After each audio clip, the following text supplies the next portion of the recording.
Good morning, guys. Welcome back to the channel. So in this video, we'll be analyzing the newspaper for 25th of May. So let's start with the analysis. So new parliament, it is going to house sceptre that symbolized transfer of power in 1947. So as I told you before also that all the important architectural designs that becomes important for us to know.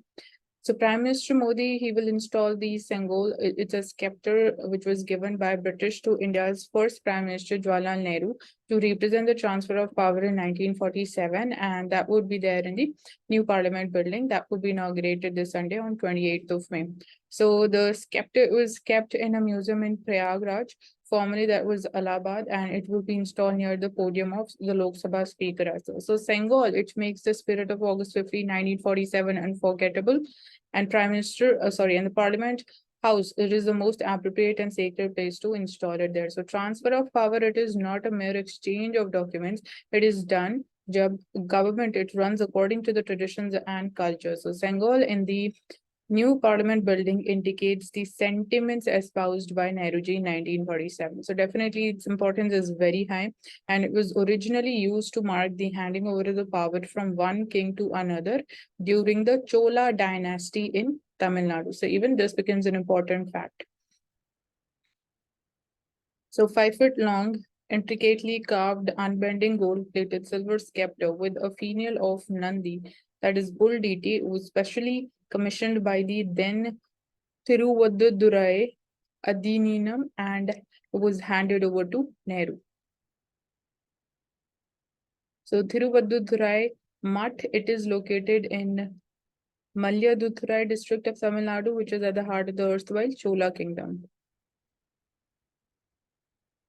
So it is having historical importance as well. And definitely when we talk about the transfer of power during independence, so it becomes very important. So you can find out a little more details about it if that exists.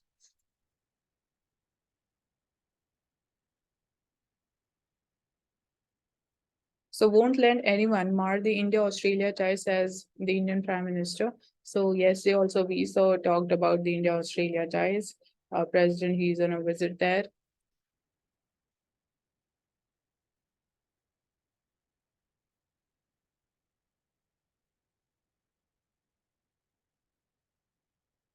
On the editorial page, this article is talking about Karnataka elections and more lessons for the BJP. So this is not important for us. Ties that bind. The Modi visit to Australia adds to the bipartisan strength of the growing bonds. Again, it is centered around India-Australia ties. So you can go through it once on your own. So here it is talking about India-Australia Green Hydrogen Task Force. It would be like the finalization, there would be finalization of terms of reference over this. And there was also it was like their sixth such meeting the past year, and the announcements from the Modi Albanese meet included opening an Australian consulate in Bengaluru and an Indian consulate in Brisbane. So there was an agreement even on the migration and mobility also. So these were some of the developments during this visit. So a Middle Kingdom dawns on India's west. So talking about the Arab League Summit, which was held in Jeddah in Saudi Arabia, was unique in multiple ways. So after 12 years, we saw that all the 22 Arab states, they got together again, with 17 of them represented at the head of the state of the government level. Summit, it readmitted Syria and heard the Ukrainian president also. So post-summit Jeddah declaration, it was moderate in the political optics, and it showed realism for the contemporary socio-economic challenges facing the Arabs. So you can, you can know more about the geography of this area, which all 22 Arab states are a part of it. So a little more geography and history about it will be important.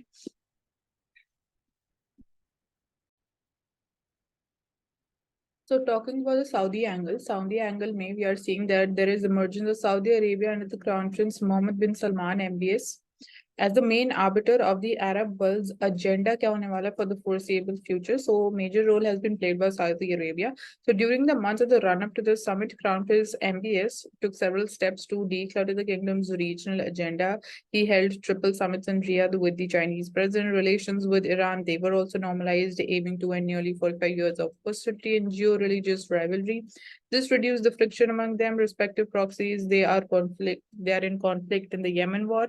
So In particular, it has raised hopes of putting an end to the civil war in Yemen also. So situation there, Saudi Arabia, it is in a way trying to normalize the situation. So that's there. And MBS, he's 37. He has adroitly chalked out a middle path to take the Arab world's leadership currently, which was in vacuum. So Egypt ki baat kare, which is the usual pretender for the Arab leadership, is it's in a precarious economic state as the kingdom has curtailed its assistance, demanding greater financial accountability. So Syria and Iraq, they are still battling their internal demons and Iranian interference. So basically, Saudi Arabia ही बच गया जो as a leader it will be playing the role, because बाकी जो countries है Arab world की countries है, they are not in that state कि they would be holding the baton and taking the leadership. So it is being basically decided by Saudi Arabia जब हम agenda की बात करते हैं. So that is the Saudi angle. So Riyadh का क्या advantage होने वाला है? So in its ongoing quest for the Arab supremacy, Saudi Arabia, it is the advantage of its economic heft. जब हम बात करते हैं 2022 में about the economic performance of Saudi Arabia, so its GDP grew by 8.7% to reach $1,108 billion, more, which was more than twice as large as the second placed United Arab Emirates. And already the world's largest oil exporter, Saudi oil income, it grew by 51%. So even basically we can say it is a leader even in terms of exporting the crude oil. So with a global oil market facing high volatility, Saudi Aramco, which is the world's largest oil company, it has adequate spare capacity. So this is the advantage which they enjoy. But at the same time, it is also facing several challenges. जब हम बात करते हैं taking the leadership of the Arab world, first challenge is कि kingdom की जो foreign policy है, it has been through several lurches since the Jamal Khashoggi's episode in 2018 जो हुआ था, he was killed, and greater maturity and consistency would be needed to make it more effective. So जो foreign policy है Saudi Arabia की, it needs much more pragmatism. Second challenge is कि various initiatives towards the regional reconciliation, it has not yet become irreversible and could still unravel. And third is kingdom के जो tie हैं with UAE and Qatar, they are friction prone, तो वहाँ पे थोड़ी problem हो सकती है. And lastly, Saudi Arabia, while it is internally it is stable, and the likely anointment of the Crown Prince Mohammed bin Salman as the next Saudi king, it could be disruptive and distractive development also. So India का बात करें, अगर हम India का क्या stake है, India का क्या बेनिफिट हो सकता है, so India it is well known high stakes in the Arab world, because particularly अगर हम बात करें neighboring Western Asia region की. So we need to acknowledge the importance of this incipient geopolitical shift which is happening, and accordingly take our future decisions. Watch ki kya developments ho rahi hai, and we need to watch all those developments very carefully. Realign jo bhi hamari strategy hai for West Asia. And although we enjoy cordial and substantive ties with Saudi Arabia, but these are still below the potential and need periodic upgradation. So jo hamare ties are definitely, they are good, but still potential remains, so we need to push more. So we could consider several bilateral initiatives पे हम काम कर सकते हैं. And उसके अलावा we should synergize the bilateral strategic partnership council at various levels and leverage the potential for energy complementarity, work together more effectively to secure this region, enter a bilateral comprehensive economic partnership agreement, suggest India-Saudi partnership for building the socio-economic infrastructure also.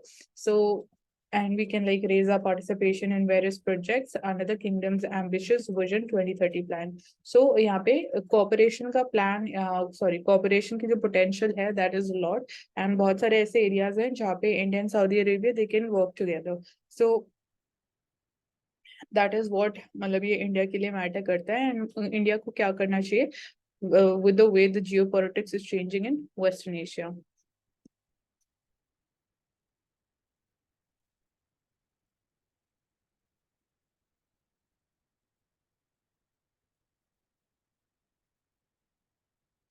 So regarding the copyright infringement and the artificial intelligence, so how does US codes they determine whether a use case is considered fair use or infringement hai? What is the Andy Warhol Foundation case, and what have the courts decided on the case? And basically US का it is in the context of USA, so इतना ज़्यादा इसको detail में नहीं लेंगे. यहाँ पे just you can just go through the gist of this article which has been provided here.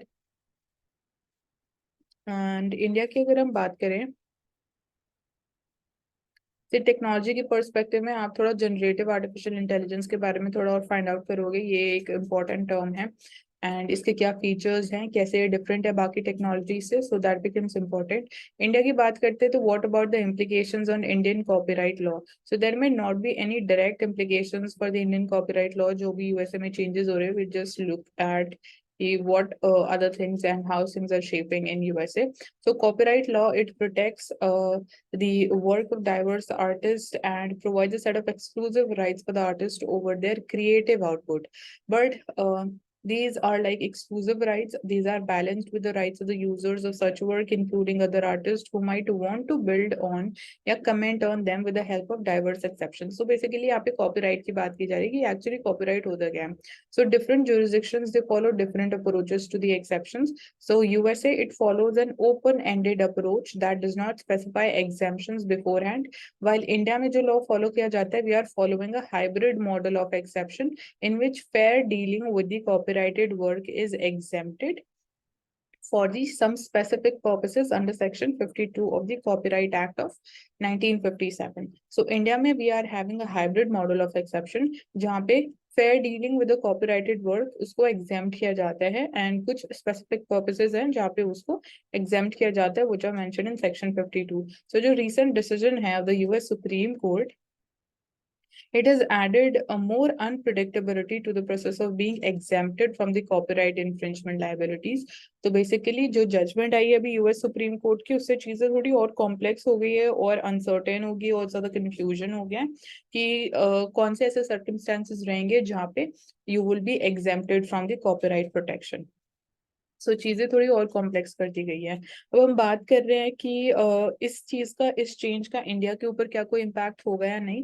तो ऐसा कोई डायरेक्ट या मेजर इम्पैक्ट इंडिया के लिए नहीं है, बिकॉज यहाँ पे इंडिया में हम एक डिफरेंट मॉडल फॉलो करते हैं एंड यूएसए में it is completely different. So we are following hybrid model of exception, जैसे कि अभी हमने बोला। So India also has a long list of enumerated exceptions. So exceptions की बात करें तो we have a proper list of that. So जो observations है by the US Supreme Court's decision, it could have a persuasive effect हो सकता है, particularly जब हम determine करते हैं fairness as part of the fair dealing litigation. So then again, only time is going to tell which one will have a more persuasive effect, the majority या फिर minority.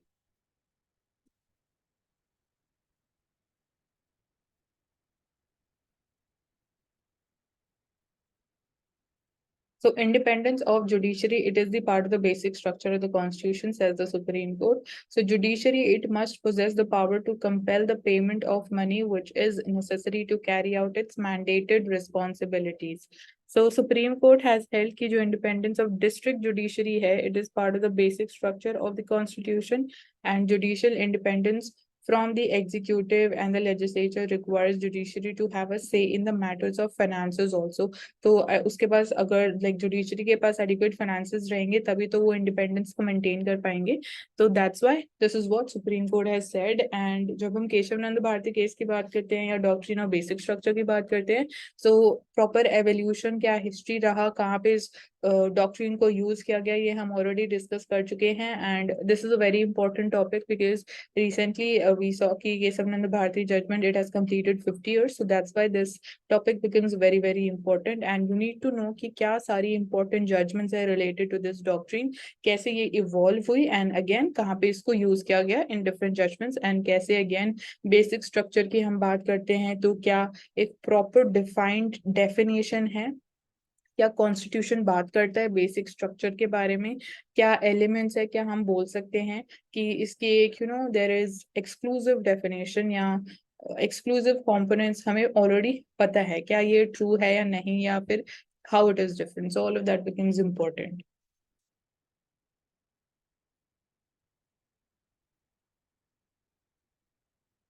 So here जैसे कि हम starting में बात कर रहे थे सिंगोल की, so we have the picture here. So union home minister Amit Shah is tweeted the pictures of these golden Singol to be installed by the Prime Minister Modi in the new Parliament building on Sunday. So that's how it look, and you can have a look at the capital also. It is the Nandi Bull, which is the capital, and this is the entire picture of it. And here it would be placed, जहाँ पे the speaker would be sitting.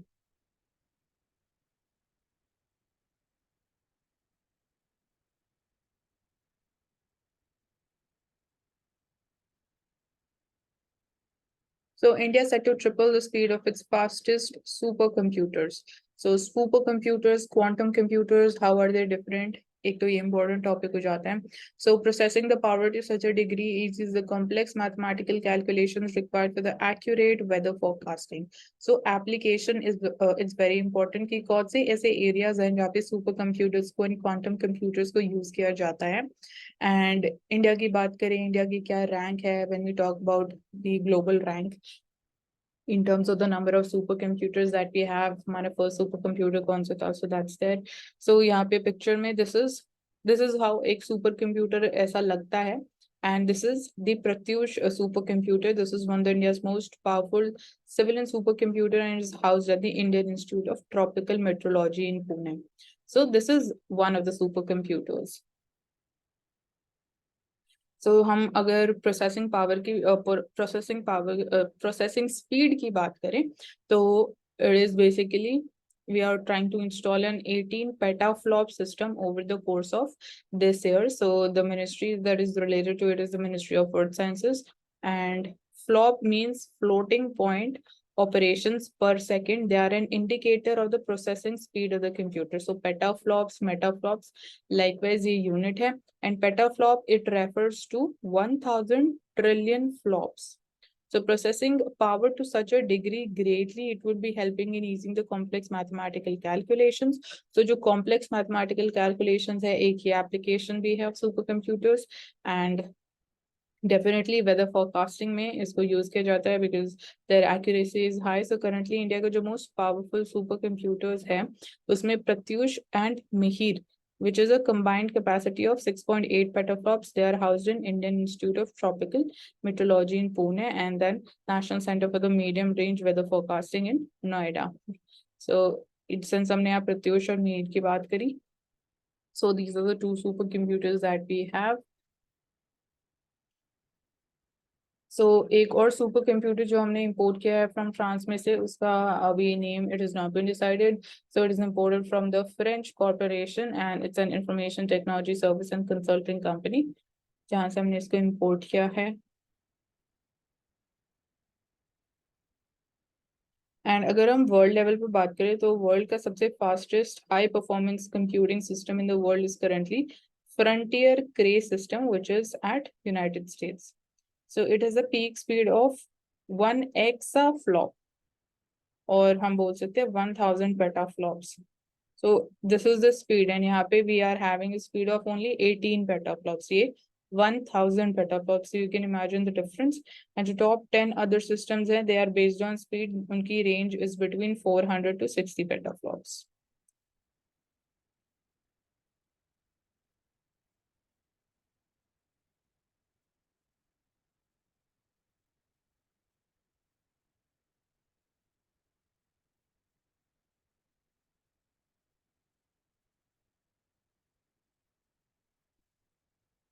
Coming to the business page, so FDI flows likely to rebound only from 2024-25 as per Nomura. So Japanese firm expects कि this financial year is be challenging year for FDI due to global uncertainty जो चल रही है, and जो domestic pull factors are like supply chain relocations किए जा रहे, they are yet to materially lift the investment flows.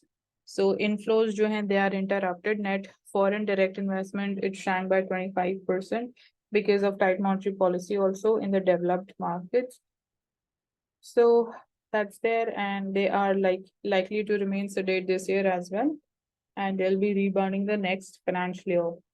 WTO reforms, they are an urgent and top priority for India.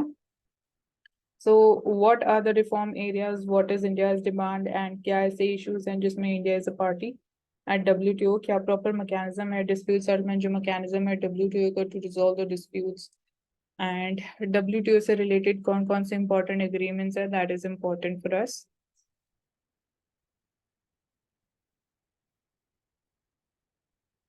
So additional surveillance measure क्या होता है, ये क्या framework है? BSC and NSC ने they have put the securities of Adani Enterprises under the short term ASM framework.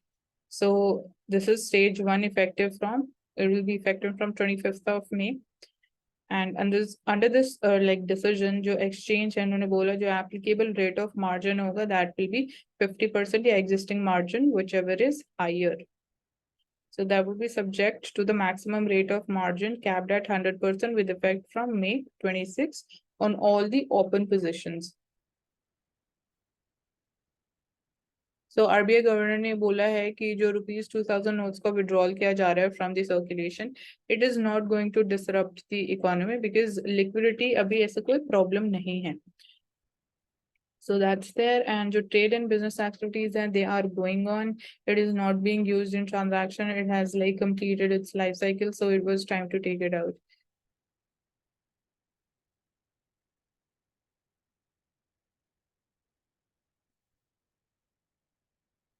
Talking about the Mint newspaper, so can India turn into a developed nation by 2047 when we'll be completing 100 years of independence or not?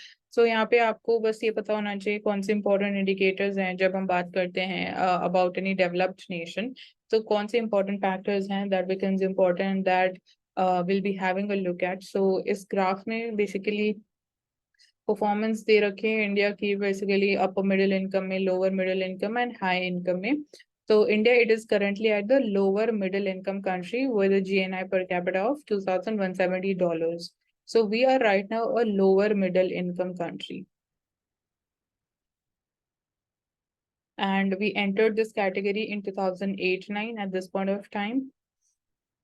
And by 2023, sorry, by 2033-34 तक ये projection किया जा रहा है कि हम एक upper middle income वाली कैटेगरी में एंटर कर जाएंगे.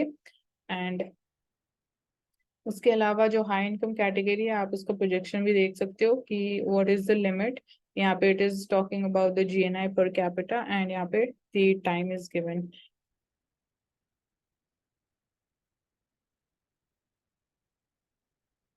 So नीति आयोग की जो गवर्निंग काउंसिल समिट होने वाला है, it will see prime minister and chief ministers from different states and they will be analysing this topic only. So क्या हमारे लिए अपॉर्चुनिटीज आने वाले टाइम में, क्या चैलेंजेस हैं जब हम बात करते हैं कि India being a developed country by 2047. So how fast should Indian economy grow अगर हमें डेवलप्ड कंट्री बनना है by 2047. So based on the GNI per capita जो वर्ल्ड बैंक क्लासिफाई करता है कंट्रीज को in lower middle, upper middle and high income. So right now we are in the lower middle income category. जो हमने GNI देखा इतना है, and we'll have to jump 2 thresholds to become a high income country. And income, it should be greater than $13,000, and it is currently categorized as the high income. So high income की जो GNI per capita है that is $13,205, and यहाँ तक हमें reach करना है. अभी हम हैं $2,170 पे. यू कैन सी कि कितना ज्यादा डिफरेंस है. So as per the calculation ये बोला जा रहा है कि इंडिया की जो GNI पर कैपिटा है for the next 25 years it grows at the same rate as that for the last 25 years, so it will fall short to the high income threshold. So definitely that's true. अगर कि जिस last 25 साल से जिस rate से हमारी GNI per capita grow हो रही है, अगर उसी रेट से आने वाले 25 साल में वो ग्रो होगी तो हम डेवलप्ड कंट्री या हाई इनकम कंट्री नहीं बन पाएंगे. सो इंडिया की जो इनकम है it needs to grow at the rate of 9 to 10% in the upcoming period to touch the mark of high income country. So ये तो ग्रोथ रेट होना चाहिए of GNI per capita. So can India grow at the required rate और not. सो बात करते हैं जो 9 to 10% की बात की जा रही है, क्या हम उस रेट पे ग्रो कर भी सकते हैं कि नहीं.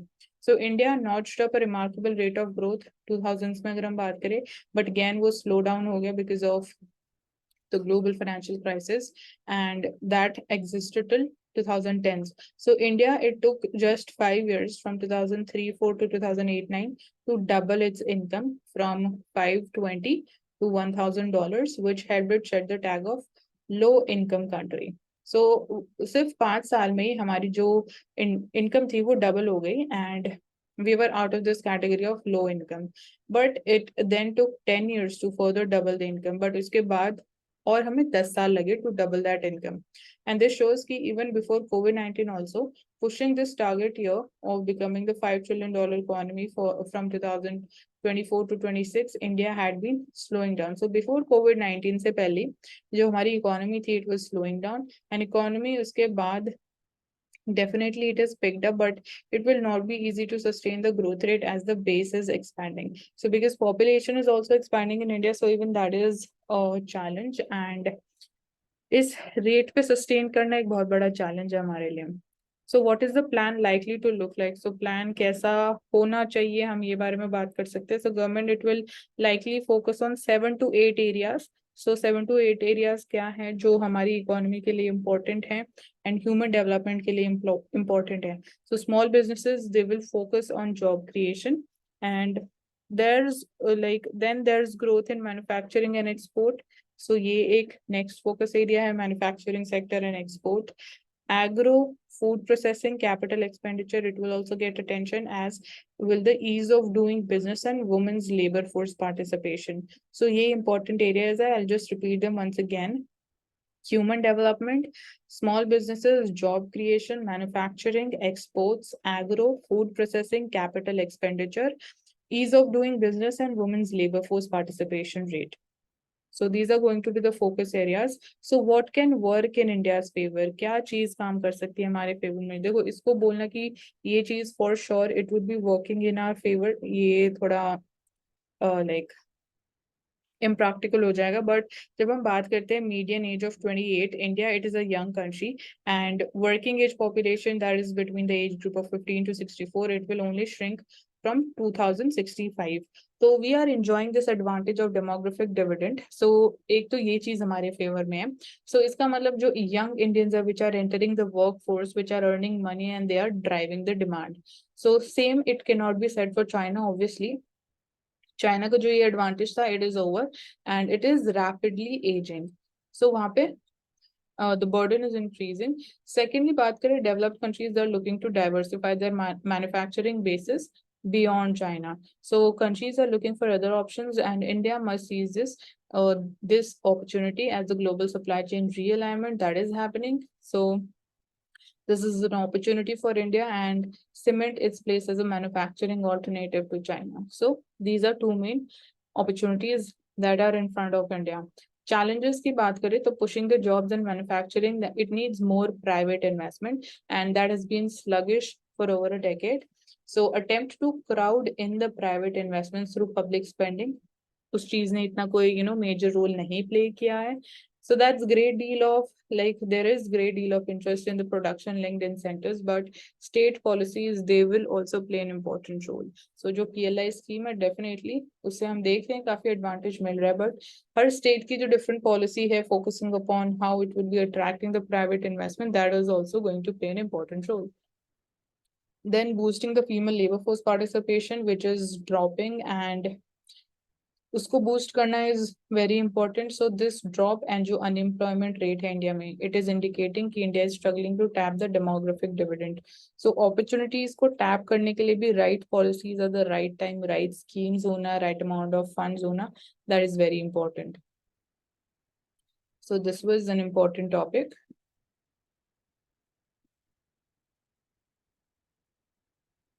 Now we'll take up the Financial Express newspaper. So RBI Governor says कि GDP growth likely to cross 7% in this financial year, and may inflation to be lower than 4.7% also. So these are the expectations regarding inflation. So he says कि there is no room for complacency. We will have to see कि how El Nino factor it plays out. So एक important factor है जिसपे हमारी नजर बनी हुई है. और जो मैक्रो इकोनॉमिक स्टेबिलिटी की बात करते हैं तो इन दी सेंस की inflation it is moderated and perhaps the next sprint it could be lower. So these are his expectations regarding inflation for the month of May. So not just jo pent up demand and momentum, it was also maintained in Q4.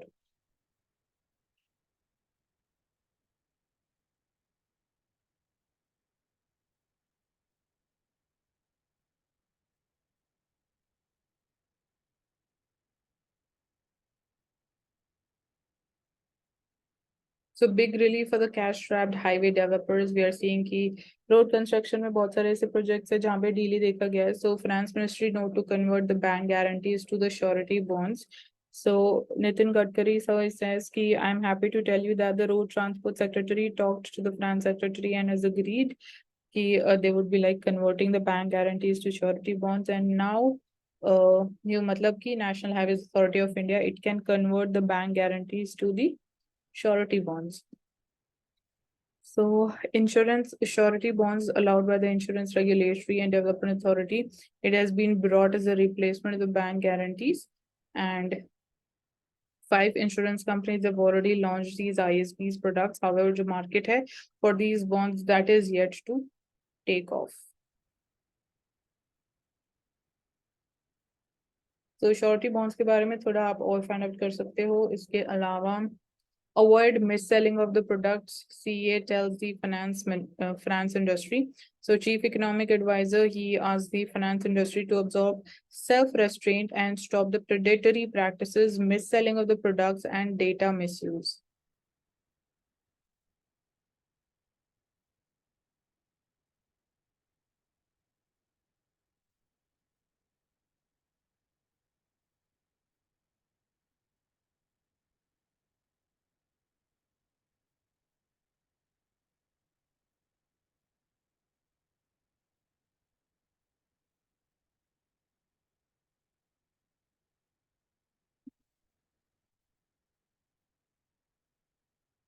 Coming to Indian Express newspaper. So here, let's see what are the important articles for us. So Khelo India University Games. So it's a university game happening in UP. So 20 opposition parties, they announced that they'll be boycotting the inauguration of the new house of basically the new parliament, and BRS likely to stay away from no official word. So all the parties, they were invited, and don't link it to the politics. This is what Shah says. But the opposition political parties, उनका मानना ये है कि it should be it's a convention कि president को inaugurate करना चाहिए and not the prime minister.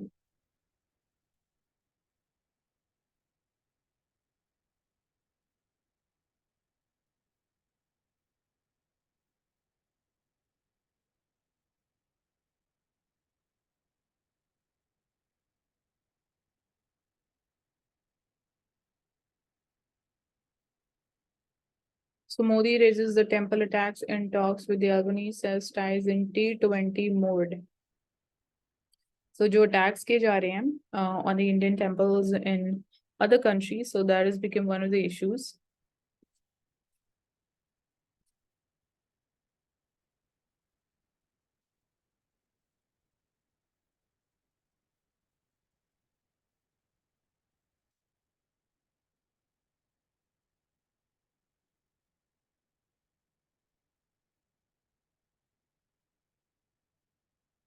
So women belong in all places where decisions they are being made. It shouldn't be that women are the exception. So minus the opposition, that's not what India's democracy deserves. On 20th of May, ruling party and opposition, they need to find a way out for their corners. So this is again regarding that issue only, inauguration of the parliament. And here it is saying कि she, the civil servant, more women they make it to the civil services. कल हमने बात करी थी कि उनका share it is increasing, and this year 34% of the officers which have made it to the list that includes females. But यहाँ पे बोला जा रहा है कि जो equality at home and workplace की बात करें, that still remains a challenge. So one does hope कि with a record number of women joining the civil services, we'll be able to lead the country better with our soft power, discard the outdated ideas, and have an overall equal environment at the home as well. Make pregnancy and childbirth a more celebratory and less stressful event. So she's basically linking that and talking about what are the challenges when we talk about the women in different areas.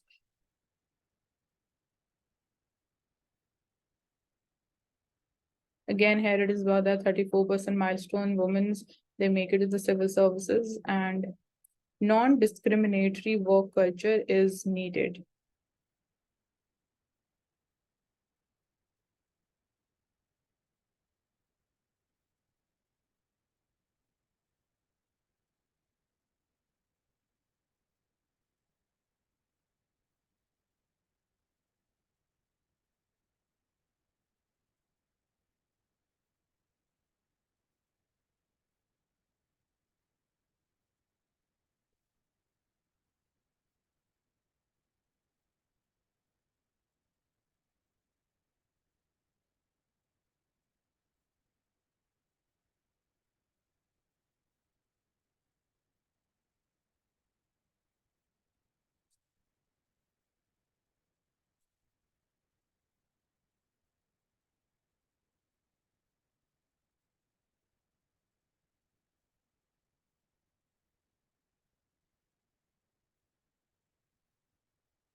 Coming to the explained page, यहाँ पे again Bengal की बात की जा रही है. Chola Bengal tradition seen with Nehru, now it is going to be installed in the new parliament. So the scepter, it has a Nandi bull on the top and it symbolizes justice.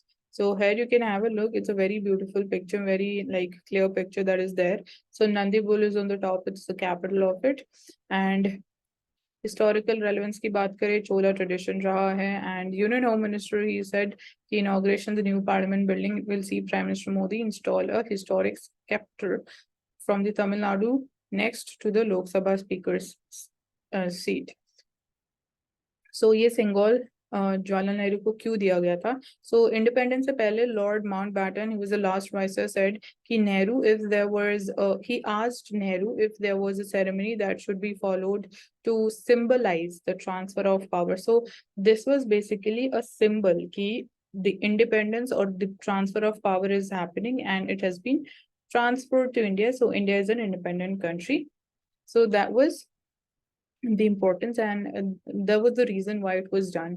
So the soon to be a prime minister consulted C Rajagopalachari and the last governor general, who suggested कि newly formed nation, it should follow a tradition, the Chola dynasty, where the transfer of power from one king to the other was sanctified and blessed by the high priest. So जो symbol है for the transfer of power was used, it was the handover, this symbol from one king to his successor.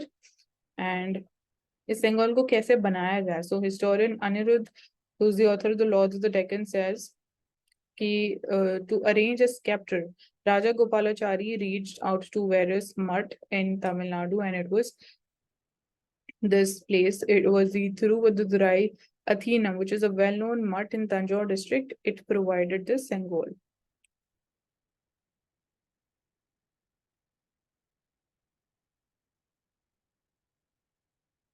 So ceremony पे क्या हुआ, that is not important. What will happen at the new parliament inauguration? So this would be basically installed alongside the seat of the Lok Sabha speaker. And that is the important details जो यहाँ पे हमारे लिए important थी जानना.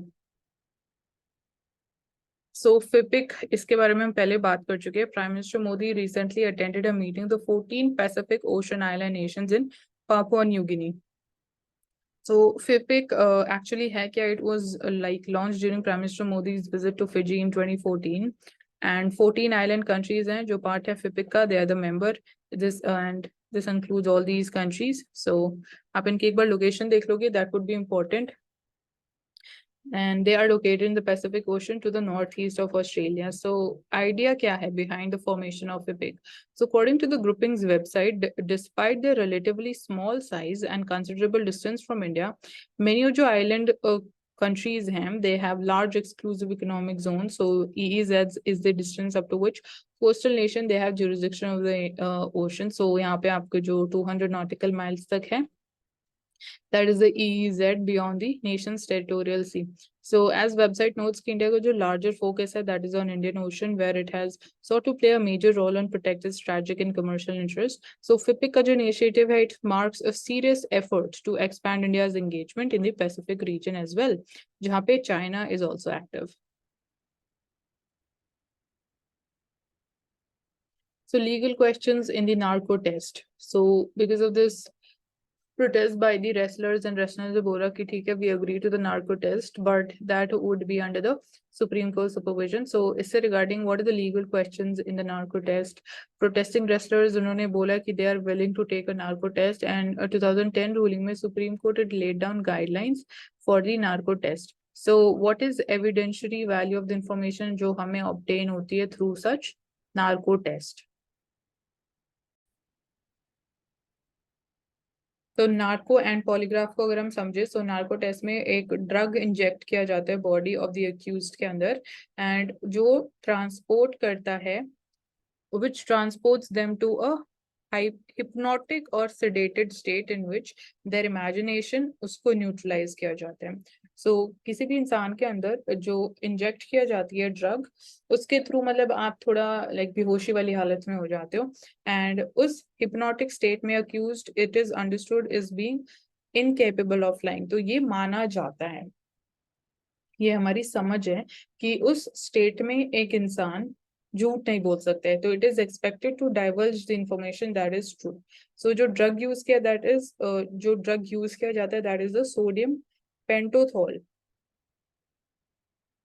या उसको आप सोडियम थियोपेंटाथल भी बोलते हैं। It is a fast acting short duration anaesthetic जो दिया जाता है, that is used in larger doses to sedate the patients during surgery also. So surgery के time period में भी इसी drug का use किया जाता है। So it belongs to the barbiturate class of the drugs that act on the central nervous system as depressants. So drug it is believed to weaken the subject's resolve to lie, so it's sometimes referred to as truth serum. So इसको truth serum भी इसलिए बोला जाता है कि जब आप उस state में पहुंच जाते हो after injecting this drug, तो आप झूठ नहीं बोल सकते हो. So that's why it is called the truth serum also, sodium pentothal. And it is said to have been used by intelligence operators also during World War II. Narco test की बात करें, narco test it is not the same as a polygraph test. So इसमें क्या difference है ये हमें पता होना इंपॉर्टेंट हो जाता है। एंड पॉलीग्राफ टेस्ट में it works on the assumption कि जो साइकोलॉजिकल रिस्पॉन्सेज है they are triggered when one is lying are different from what they would be otherwise. So no drugs are injected into the body during a polygraph test. इसमें कोई drug use नहीं किया जाता है, rather instruments like cardio cuffs या sensitive electrodes, they are attached with the intention to measure variables like blood pressure or pulse rate, respiration rate. ये सब monitor किया जाता है साथ के साथ जब suspect it is being questioned. So narco analysis test they were notably used in 2002 Gujarat case, Gujarat riot case में भी नार्को टेस्ट किया गया था। देन 26/11 अटैक्स हुए थे मुंबई में, टेररिस्ट अटैक। सो उसमें जो टेररिस्ट को कैप्चर किया गया अजमल कसाब, उस पर भी किया गया। 2010 में सुप्रीम कोर्ट ने बेसिकली लीगैलिटी और एडमिसिबिलिटी से रिगार्डिंग एक जजमेंट भी दी। सो गाइडलाइंस एंड कंसर्न से रिगार्डिंग सुप्रीम कोर्ट की जजमेंट देखते हैं। So in the Selvi versus other state of Kerala 2010 के जजमेंट में supreme court bench comprising all these important personalities held कि no lie detector test they should be administered except on the basis of consent of the accused. See अगर accused का consent देगा, अगर accused agree करेगा कि yes I would go forward with the narco test, वो तभी किया जाना चाहिए and it should not be out of force or coercion. So those who volunteer must have access to a lawyer, also have the physical, emotional and legal implication the test explained to them by the police and the lawyer. तो test से पहले सारी चीजें उनको पहले से explain की जाएंगी। कोर्ट ने emphasize किया कि जो गाइडलाइंस है for the administration the polygraph test on an accused, so वो पब्लिश की गई by the national human rights commission in 2000, they must be strictly followed. And broadly जो guidelines है say that जो police side cannot give such test without the subject's consent, which must be obtained before a magistrate. तो consent भी ये नहीं कि बोल दिया और हो गया, before a magistrate accused को अपना consent देना पड़ेगा, and obviously that should be in writing also.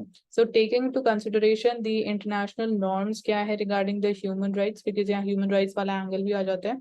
So the right to a fair trial and the right against self-incrimination जो Article 20 फंडामेंटल राइट भी बात करता है। कोर्ट ने बोला कि वी मस्ट रिकॉग्नाइज कि foreseeable intrusion into persons mental process is also an affront to the human dignity and liberty, often with grave and long-lasting consequences. So basically, force के through आप इस टेस्ट को नहीं conduct कर सकते हो किसी भी अक्यूज के ऊपर।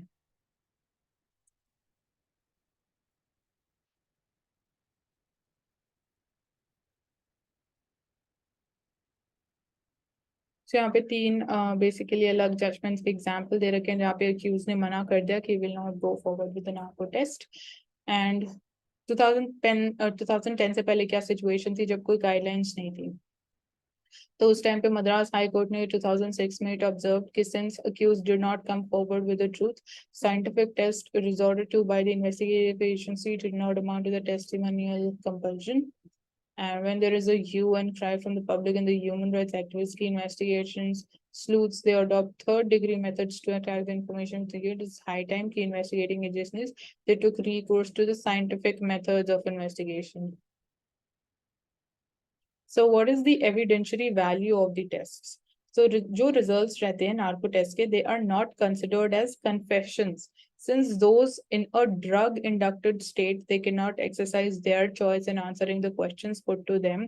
So इसलिए जो भी information मिलती है through the narco test, वो confessions नहीं consider किए जाते हैं. But Supreme Court ने 2008 ruling में clarify कर दिया कि any information या material जो subsequently discover किया जाता है with the help of voluntary administered test results, they can be admitted in accordance with section 27 of the Evidence Act of 1872. तो उसको evidence के through आप use कर सकते हो क्योंकि वो test voluntarily किया जाएगा. So thus, if an accused reveals कि क्या location है of a physical piece of evidence in the course of the narco test and police later find कि specific piece of evidence at that location and statement the accused will not be treated as evidence but physical evidence will be valid. मतलब कि जो confession के मतलब not confession उसको consider नहीं किया जाता. तो जो भी हमें पता चलता है through the narco test, suppose कोई जगह हमें पता चलती है और वहां पे हमें कोई और एविडेंस मिलता है, तो और जो बाकी फिजिकल एविडेंस वहां से डिस्कवर किया जाता है सिर्फ उसी को एविडेंस कंसिडर किया जाएगा.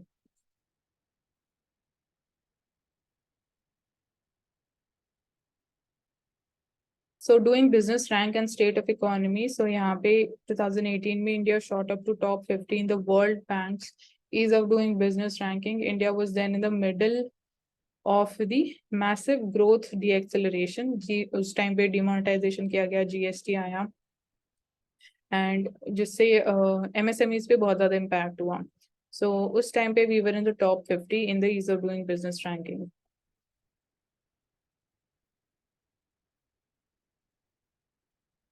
सो बेसिकली यहाँ पे वही दे रखा है, उसके बारे में बात की गई है. So we can just go through it once, इतना ज्यादा इम्पोर्टेंट नहीं है. So that's all for today. Thank you so much for joining us into this analysis video, and do like this video and also subscribe to the channel. Thank you so much.